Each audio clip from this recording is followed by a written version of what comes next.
చేది నాన్న, చిరాగ్గా ఉంది నీతో నడవాలంటేనే. బతకలేక బడి పంతులు అని పంతులు ఉద్యోగం చేస్తున్నావు. నీతో పాటు చదువుకున్న వాళ్ళందరూ మంచిగా ఉద్యోగాలు సెటిల్ అయి మంచిగా సంపాదిస్తున్నారు. వాళ్ళ పిల్లలందరూ వెల్ సెటిల్డ్. మీకేమో చాలని జీతాలు. ఆ జీతాలతో మమ్మల్ని పెంచి పోషించలేక ఇగో ఇట్లా మధ్యతరగతి బతుకులు బతుకుతున్నాం. అంత చిరాగ్గా ఉంది. సార్ నమస్తే సార్. నేను సార్ మీ విద్యార్థి మీనాక్షిని.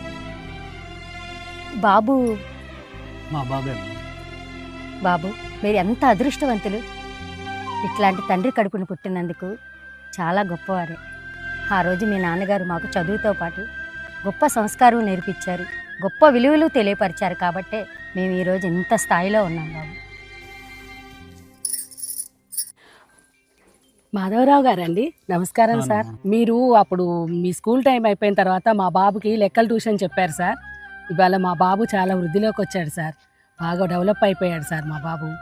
నమస్కారం సార్. బాబు మీ బాబా సార్? అవునమ్మా మా బాబు. బాబు ఇలాంటి తండ్రి కడుపులో పుట్టడం నీ అదృష్టం నాన్న. ఓకే సార్, నమస్తే సార్, వస్తాను. ఓకే. నమస్తే సార్. ఈ నెల 8వ తారీఖున ప్రోగ్రామ్కి మీరు వస్తున్నారు కదా?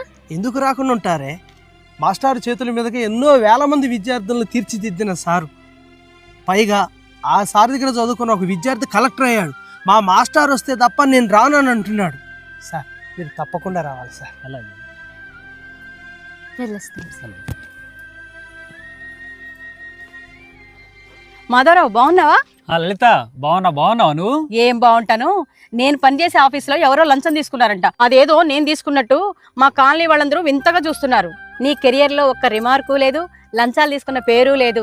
గుణములో గొప్పవాడైన రాముడే చేతులెత్తి మొక్కే గురువు స్థానం మీది. దొంగలు దోచని ఆస్తిని విద్యార్థులకు అండగా అందించే మీరు నాకు స్నేహితులవటం నా అదృష్టం. తల్లిలో గురువు ఉంటారు, తండ్రిలో గురువు ఉంటారు, భార్యలో గురువు ఉంటారు, భర్తలో గురువు ఉంటారు, స్నేహితుల్లో గురువు ఉంటారు. ఎందెందు చూసినా అందందు గురువు మీరే కదండి. అందుకే మీలాంటి గురువుల స్థానం తారాస్థాయి. ఇలాంటి తండ్రి కడుపులో పుట్టినందుకు నువ్వు చాలా అదృష్టవంతుడివి. వెళ్ళొస్తాను మాధవరావు. అలాగే. నాన్న నన్ను క్షమించండి నాన్న, నన్ను క్షమించండి నాన్న. గురువు యొక్క గొప్పతనం తెలుసుకోలేక తప్పుగా మాట్లాడి నన్ను క్షమించండి నాన్న, నన్ను క్షమించండి. ఈ తప్పు నువ్వు తెలుసుకున్నావు కదా, వెళ్దాం పదా. నిజంగా గురువుల స్థాయి తారాస్థాయే.